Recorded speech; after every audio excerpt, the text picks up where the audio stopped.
이번에 합격하기 전산회계 1급 10번째 시간입니다.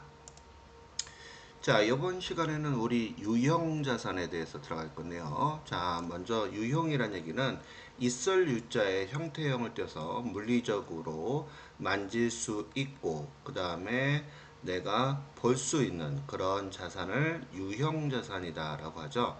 자, 그럼 먼저 이제 취득하는 것부터 볼 거예요. 자, 취득할 때는 매입 가격이 있을 것이고, 그 다음에 부대 비용이 발생을 할 거 아니에요. 뭐 취득세서부터 관세나 또 우리가 운전비라든지 운반비 뭐 이런 것들, 자, 이런 부분에 관련된 것도 전부 다 취득원가에 가산한다는 점을 알아두시기 바랍니다. 자, 여기서 우리가 이 원가에 포함되는 부대 비용이 있는데요. 일단 설치 장소를 준비하는 지출, 예를 들어서 공장에다가 설치를 하려고 하는 데 있어서 뭐 지지 기반에 관련돼서 뭐 부속적인 장치를 설치해야 된다든지 이런 비용들이 발생하잖아요. 이것도 전부 다 원가에 가산해 준다, 이렇게 보시면 돼요. 그 다음에 등치가 커서 외부에서 운송하는 부분이나 취급하는 그런 경우들이 있을 수 있잖아요. 그런 비용들, 또 설치비, 또 그 전문가들, 외부에서 들어오는 기계 같은 경우가 외부인이 직접 설치를 해야 되면서 지급되는 수수료 같은 경우, 그 다음에 뭐 소프트웨어 같은 경우도 전부 다 우리가 이 기계 같은 경우는 어때요? 생산에 들어가는 경우가 많잖아요. 그래서 첫 시제품이 나올 때까지의 발생된 것은 전부 다 취득원가에 가산하는 경우가 많습니다. 그 다음에 우리나라에서는 동산이나 또 부동산 이 부분에 대해서 취득을 하는 경우에는 우리가 이 부분에 국공채를 매입하게 돼 있죠. 그래서 이 국공채를 매입해서 이 만기가 보통이 짧은 게 5년이고 보통이 10년짜리가 있어요. 그러면 보통이 어때요? 5년 동안 보관하거나 10년 동안 보관하는 회사가 없거든요. 바로 우리가 환매 처리를 해요. 팔아버린다는 얘기예요. 그러면 이렇게 팔아버리는 순간 손해를 보거든요. 그래서 불가피하게 매입하는, 불가피하다는 얘기는 뭐야? 무조건 대한민국 사람들은 동산이나 부동산을 구입하는 경우에는 무조건 구입해야 되는 거잖아요. 자, 우리가 예를 들어서 아파트를 사거나 집을 사거나 뭐 이런 경우 있잖아요. 그럼 우리 마찬가지 부동산을 샀으니까 국공채를 매입해야 되거든요. 그러면 예를 들어서 내가 10만 원 주고 샀는데 바로 팔아버리니까 9만 원에 팔았다. 나 얼마 손해봤어요? 만 원만큼 앉은 자리에서 손해봤잖아요. 이것도 원가로 가산해줘라, 이런 얘기입니다. 그래서 채권의 매입 금액과 현재 가치의 차액 생긴 건 만 원이 있었죠. 이것도 유형자산 취득원가에 포함시킨다, 알아두시고, 그 다음에 자본화 대상의 차입원가 이런 얘기가 나왔는데, 자, 우리가 은행에서 차입을 하는 경우 있잖아요. 그런 경우도 당연히 자본화, 즉 우리가 유형자산의 원가에 포함되는 부분이다라고 하게 되면 당연히 취득원가로 계산을 하셔야 된다, 이런 얘기요. 그 다음에 취득세, 우리 등록세가 이제 취득세 안에 다 포함이 됐잖아요. 그래서 취득세에 해당하는 부분, 또 유형자산 취득과 직접 관련되는 제세공과금도 마찬가지 취득원가에 포함해야 되고, 그 다음에 이제 현상복구, 그러니까 원상태로 복구해야 되는 그런 부분이 있어요. 그런 것도 마찬가지 취득원가로 해주고, 그 다음에 시제품이 나올 때까지 어때요? 기계를 가동시키겠죠. 그죠? 이런 그 부분, 우리가 대량 생산을 하기 전까지 발생된 비용들은 여기 대량 생산을 하기 전까지 이게 우리가 시운전한다 또는 시제품 이렇게 얘기하거든요. 이때까지는 전부 다 취득 원가에 뭐한다? 가산한다, 이렇게 보시면 되겠어요. 그래서 정상적으로 작동되는지 발생되는 원가에 대해서는 전부 다 취득원가에 가산한다 라고 보시면 되겠어요. 자, 그럼 시험 문제에서는 어떻게 나오는가 보자고요. 취득원가에 포함되는 부대비용을 모두 골라내시오, 이렇게 나와 있어요. 그러면 일단 설치 장소의 준비를 하기 위한 지출은 우리가 원가에 가산한다, 이렇게 얘기를 했었고요. 그 다음에 이런 종합부동산세는 매년 재산세 내는 거니까 원가에 가산하면 안 되겠죠. 그 다음에 이렇게 자본화 대상의 차입원가도 마찬가지 원가에 가산한다라고 했습니다. 재산세도 매년마다 납부하는 거기 때문에 해당이 없고요. 그 다음에 취득과 직접 관련되는 취득세는 당연히 원가에 가산하니까 여기에서는 A, C, E 해가지고 4번이 정답이 되겠습니다.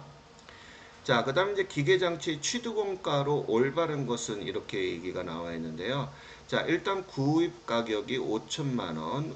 그 다음에 구입할 때 운송비용이니까 당연히 원가에 가산해 줘야 되겠죠. 그 다음에 설치비나 시운전비 마찬가지고요. 그 다음에 여기 이제 보시게 되면 사용을 위해서 직원 교육이잖아요. 이것은 우리가 기간의 비용으로 처리를 해요. 그러니까 기간의 비용이다라고 하는 것은 그냥 비용 처리해버리지 원가로 가산하지 않는다. 이런 개념이에요. 그럼 여기에 있는 세 가지만 우리가 취득원가로 가산하니까 총 금액이 5,250만 원이 나와서 3번이 정답이 되겠습니다. 자, 그럼 이제 유형자산을 구입을 하고 나서 이제 수선비가 발생을 하게 돼요. 그러면 이 수선을 한다는 얘기는 뭔가 뜯어 고친다 이런 개념이거든요. 그럼 우리가 이 수선비를 처리하는 방법은 크게 두 가지 방법이 있는데 하나가 바로 자본적 지출이라는 것과 하나는 수익적 지출이라고 하는 이렇게 두 가지 개념으로 볼 수가 있어요. 자, 여기서 이 자본적 지출은 어떤 경우가 있냐 하면 이 수선을 함으로써 자산이 가치가 올라가거나 가치란 얘기는 가격 뭐 가치라고 하는 부분하고 가격하고 비슷하지만 가치하고는 좀 약간 차이가 있죠. 그죠? 그 다음에 예를 들어서 내가 빌라가 5층짜리였는데 여기에 자 3층을 더 올렸다. 그래서 8계층이 된다면 어때요? 이 빌라의 가격이 올라가는 거잖아요. 이런 것들 즉 가격이나 가치가 올라가거나 또는 내용연수는 수명이 늘어나거나 이런 것들을 우리가 자본적 지출이라고 해요. 그러면 이런 자본적 지출 같은 경우는 워낙 수선비 자체가 금액이 크기 때문에 이런 것을 한 방에 비용 처리하게 되면 어때요? 부담이 되겠죠? 그래서 자산으로 처리하고 그 다음에 결산 때마다 그 비용에 관련된 것을 감가상각비로 우리가 비용 처리한다는 거. 이게 이제 자본적 지출의 회계의 특징이다라고 보시면 돼요. 하지만 이 수익적 지출이라고 하는 것은 그냥 현상유지예요. 현상유지다라고 하는 거. 예를 들어 유리창이 깨졌다. 근데 유리창 깨졌다고 큰 비용 나가는 건 아니잖아요. 그죠? 이런 부분들은 그냥 비용 처리해버려요. 수선비 이렇게 비용 처리한다는 거. 그래서 도장이란 얘기는 페인트 칠하거나 뭐 고치는 것들, 파손된 유리나 타이어 뭐 이런 것들은 크게 부담이 없기 때문에 그냥 수선비로 처리하면 되지만 아까 같이 뭐 우리가 5층에서 3층으로 올린다든지 또 엘리베이터 자, 엘리베이터 같은 경우 비싸요. 뭐 인승이 뭐 10인용이냐 20인용이냐 이거에 따라서 가격이 뭐 억 단위가 넘어가잖아요. 그죠? 뭐 2, 3억 뭐 이렇게 들어가는데 이거를 한 대만 설치하는 게 아니라 여러 대 하게 되면 어때요? 한 방에 그걸 비용 처리하기 좀 부담스럽죠. 그래서 유형 자산으로 처리하고 결산 때마다 뭘로 처리한다? 감가상각비로 처리하는 이런 형태가 바로 자본적 지출이다라고 보시면 되겠어요. 그런데 우리가 이제 보통 그 회계 처리를 하는 실무자들이 오류를 범하는 경우가 있어요. 예를 들어서 아파트가 10개동이다. 10동이 있는데 자, 우리 페인트 칠하는 걸 도장비다 이렇게 얘기하잖아요. 자, 도장하는 비용이 예를 들어서 40억이 들었다. 자, 40억 그러니까 우와 크게 들었네 하고 나서 이것을 자 뭘로 처리하냐면 자본적 지출로 잘못 회계 처리하는 경우가 있겠죠. 이 도장비는요 현상 유지하는 거예요. 수선비로 처리를 해야 되는데 자 이것을 건물 이런 식으로 처리해 버렸어요. 그럼 오류가 범한 거잖아요. 그래서 자본적 지출은 자산으로 처리될 것을 비용으로 수익적 지출이라는 얘기는 비용으로 처리했다는 얘기예요. 또 비용을 갖다가 지금 방금 수선비로 처리할 것을 자산으로 잘못 처리하는 경우 있잖아요. 그럴 때는 어떻게 되냐. 비용이 증가해 버린단 말이에요. 그러니까 비용이 과대가 돼버리고 반대로 자산은 감소가 돼버리겠죠. 그러면 자산이 감소가 되면 당기순이익은 어떻게 돼요? 줄어들겠죠. 그죠?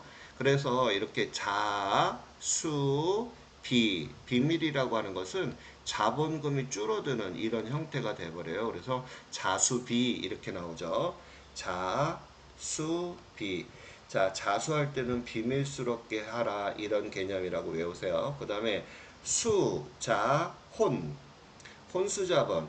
자, 우리가 정신 못 차리는 사람은 혼수 상태라고 하죠. 그래서 하는 경우도 있고 또 딸 시집 갈 때 부모가 혼수해 주는 경우 있잖아요. 그래서 혼수자 이렇게 알아두시면 좋겠죠. 그래서 이렇게 비용은 줄어들게 되고 자산은 증가가 되니까 비용이 감소가 되면서 자산은 과대가 되죠. 그러면 자산이 증가하면 자본도 증가하면서 이익도 증가한다. 이렇게 됐잖아요. 그러니까 자본이 어떻게 돼요? 과대로 계산이 돼 버려요. 하다 보니까 혼수 상태죠. 내가 지금 이런 거하고 똑같아요. 주머니 1,000원밖에 없는데 편의점에 가서 1,500원짜리를 구매하는 경우 정신 못 차리는 거죠. 그죠? 자, 그래서 이런 개념이 있다. 자, 한번 볼까요? 수익적 지출. 수익적 지출이라고 하는 것은 비용으로 처리한 거예요. 수선비라는 개념이죠. 그죠? 자, 이렇게 수익적 지출을 자본적 지출로 회계 처리한 경우 자산으로 처리했다 이런 얘기예요. 재무제표에 미치는 영향 이렇게 했어요. 그러면 비용으로 처리를 해야 되는데 자산으로 했으니까 자산이 과대가 되고 비용은 과소가 돼 버리겠죠. 그죠? 그러니까 자산이 과대가 되는 현상인데 여기는 과소라고 해서 틀렸고 자산이 과대가 되면 자본도 어떻게 돼요? 과대가 되면서 당기순이익도 과대가 된다 이렇게 했었죠. 그러니까 정답은 2번이 되는 거고 부채 해당이 없고요. 비용은 과소가 된다고 그랬잖아요. 그죠? 해당이 없다 이런 얘기예요. 자, 이런 문제도 시험 정말 많이 나오니까 그거 좀 알아두시고요. 자, 그 다음에 제거하는 거 봅시다. 자, 여기 보면 처분한 자산의 장부 금액이 장부 금액이 있어요. 그러면 우리 처분하게 되면 그 차액을 유형자산 처분 손익으로 처리를 한다 이렇게 나와 있는데 뭐 한 예를 한번 들어볼까요? 자, 예를 들어 건물이 있습니다. 자, 건물 1,000원짜리예요. 그 다음에 감가상각 누계액이 300원이 있다. 자, 이 말이 무슨 얘기예요? 1,000원짜리 건물을 샀고 300원만큼 건물을 사용했다 이런 얘기예요. 자, 이 건물을 내가 예를 들어서 현금 600원 받고 자, 매각해 버렸다라고 한번 해볼게요. 그러면 일단 건물을 우리가 팔았으니까 대변의 건물 항상 팔 때는 원가로 적어야 돼요. 취득원가. 그러면 감가상각 누계액은 무슨 얘기냐 하면 썼다 해서 모아놓은 돈이에요. 그러면 대변에 우리가 이제 감가상각비라고 동계하고 대변에는 감가상각 누계액 이렇게 돼 있는데 이것을 처분하는 거니까 차변에 감가상각 누계액 하고요. 300원 이런 얘기예요. 그러니까 1,000원짜리 사서 300원만큼 썼다는 얘기예요. 그런데 이것을 600원 현금 받고 팔았다 이런 얘기잖아요. 그럼 나 100원만큼 손해봤죠. 그죠? 이걸 뭐라 한다? 유형자산 처분 손실이다 이렇게 처리한다는 거. 그래서 처분 손익이다 이런 뜻입니다. 여기. 자, 그래서 이런 거 우리가 이제 분계 연습도 많이 할 거예요. 자, 그 다음에 이제 감가에 대해서 볼게요. 자, 감가란 얘기는 가치가 떨어지는 것을 얘기해요. 즉, 사용하면 사용할수록 우리가 이제 고물이 되잖아요. 그러면 이 비용으로 처리를 해주는 건데요. 이 감가상각하는 방법은 되게 많아요. 그 중에서 우리가 정해법, 그 다음에 가속상각법 중에서 정률법, 이중체감법, 연수학계법, 또 생산비례법, 작업시간비례법 이런 것들은 당연히 알아야 됩니다. 우리 세무 2급까지 들어갈 때 아주 중요한 거니까. 그러면 정해법은요. 내용연수분의 취득원가 마이너스 잔존가액 하게 되면 몇 년분? 1년분이 나와요. 그런데 우리가 이 감가상각은 월할 계산해요. 일수 계산이 아니라 월 단위로 계산하는 것을 우리는 월할 계산한다 이런 얘기거든요. 만약에 3개월만 썼다 하게 되면 자 12분의 3 이렇게 하지만 3개월분의 감가상각비가 나오겠죠. 자, 이렇게. 자, 이 공식은 필수로 암기하셔야 돼요. 그래서 정해법은 내용연수분의 취득원가 마이너스 잔존가액이라고 암기하셔야 됩니다. 잔존이란 얘기는 뭐냐면 처분했을 때 받을 수 있는 가치를 우리가 잔존가액이라고 해요. 그 다음에 정률법은요, 취득원가에서 감가상각 누계 모아놨던, 썼다 해서 모아놨던 것을 빼버리고 상각률을 곱해주는 것이고요. 그 다음에 이중체감법은 여기 이렇게 돼 있어요. 자, 여기 이제 보게 되면 내용연수가 이렇게 들어갔는데 여기가 내용연수예요. 공식이. 자, 취득원가 마이너스 감가상각 누계에 내용연수분의 2 두 번 곱한다. 이래서 이중체감법이 되는 거거든요. 자, 이 정해법은요, 도형으로 그러면 이렇게 직사각형의 형태를 취했어요. 그래서 만약에 감가상각비가 100원이 나왔다면 그 다음에도 100원, 그 다음에도 100원 이런 식으로 이렇게 일정하게 나오는 이런 형태를 우리가 정해법인데요. 이 가속상각법은 이렇게 역삼각형의 형태가 나와요. 처음에는 감가상각비가 많이 되고 그 다음에는 적게 그 다음에는 적게 이런 형태로 나와요. 이중체감법은 두 번 했다는 얘기거든요. 그래서 정해법의 배법이라고 해서 예를 들어 정해법에서 100원이 나왔다면 이중체감법은 200원이 나오는 감가상각비가 200원이 나오는 그런 방식이다 이런 얘기입니다. 자, 연수합계법도 여기 내용연수 합계가 이쪽으로 와야 돼요. 내용연수 합계 공식이 밀렸네요. 그래서 취득원가에서 잔존가액 곱하기 내용연수 합계분의 잔여내용연수입니다. 자, 그 다음에 이제 비례한다라는 얘기는 무슨 얘기냐면 많이 쓰면 그만큼 어때요? 기계도 빨리 닳겠죠. 그래서 우리가 취득원가 마이너스 잔존가액 곱하기 추정이란 얘기는 예정이란 얘기거든요. 예정분의 실제 이런 식으로 계산이 된다. 자, 그래서 시험 문제에서 이론 문제에서 가장 많이 나오는 게 이 초기에 감가상각비 비용이 가장 많이 나오는 게 누구게 그러면 이중체감법이 가장 우리가 감가상각비가 가장 많이 나와요. 그래서 적게 나오는 건 정해법. 그래서 정연이 이렇게 머릿속에 담으세요. 정연이.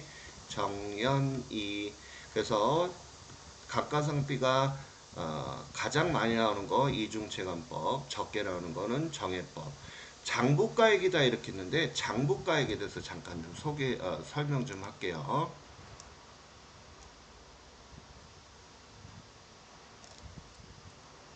자, 장부가액은 이것을 장부가액이라고 그래요. 취득원가. 자, 내가 예를 들어 건물을 1,000원 주고 샀어요. 건물을. 근데 건물을 썼다 해서 모아놓은 돈을 감가상각 누계액이라고 그랬잖아요. 자, 300원만큼 썼어요. 그러면 이 건물의 순수한 가격은 얼마입니까? 이것을 우리는 장부금액이다 이렇게 얘기하고 또는 이거를 장부가액 이렇게도 얘기를 해요. 내 원가다 이런 개념이에요. 쉽게. 그러면 감가상각비가 어떨까요? 초기에 장부가액이 큰 순서대로 이런 얘기니까 감가상각비가 가장 크잖아요. 그러니까 얘는 적겠죠. 그죠? 그러니까 장부가액이 큰 순서대로 하세요. 그러면 정연이 순서는 같은데 부등호 방향이 다르게 이렇게 발생된다는 점 알아두시기 바래요. 그러니까 이 이중체감법은 어때요? 감가상각 누계액이 클 거 아니에요. 그러니까 당연히 장부가액이 적을 것이고 정해법은 적을 거 아니에요. 정해법이 100원일 때 얘는 200원이니까 1000원에서 200원 빼주면 얘는 800원이고 1000원에서 100원 빼주면 900원이잖아요. 이렇게 그 자산의 장부 금액이 큰 순서대로 적었다 이런 개념이에요. 자, 그럼 우리 관련된 문제 한번 보겠습니다. 감가상각으로 옳지 않은 것은 이렇게 나와 있는데 감가상각은요 사용이 가능한 시점서부터 감가상각을 해요. 맞는 얘기가 되는 거죠. 그죠? 사용 가능한 시점서부터 감가상각을 하고 그 다음에 내용연수 동안에 매 기간 감소하는 상각 방법은 이렇게 나와 있어요. 여기 보니까 매 기간 감소한다 이렇게 나와 있잖아요. 정려법, 가속상각법에 해당하는 방법이죠.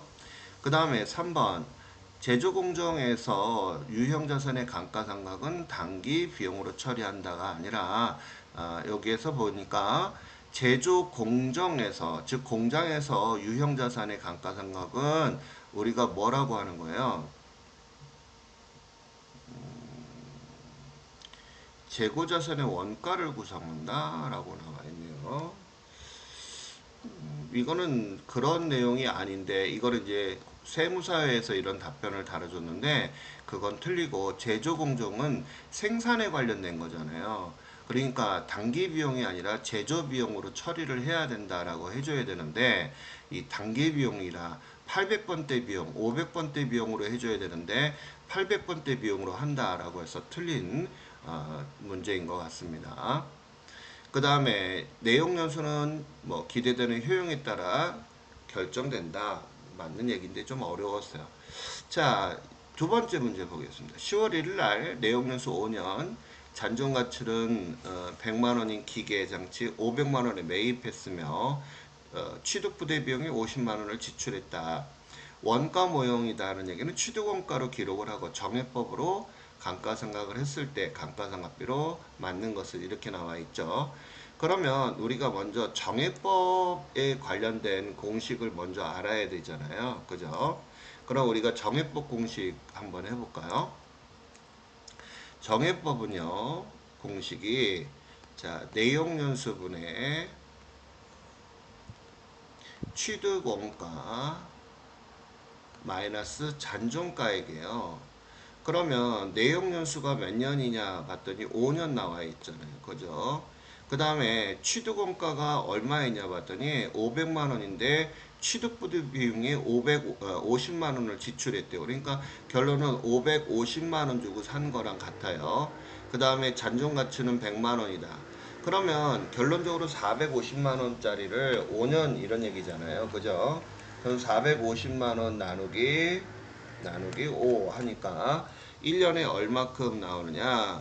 자, 여기에서 100만원 뺐죠. 그죠? 자, 여기에서 계산하니까 90만원. 자, 여기에서 550만원에서 100만원 빼니까 450만원 나오잖아요. 그죠? 450만원 나누기 5 하니까 90만원 나왔어요.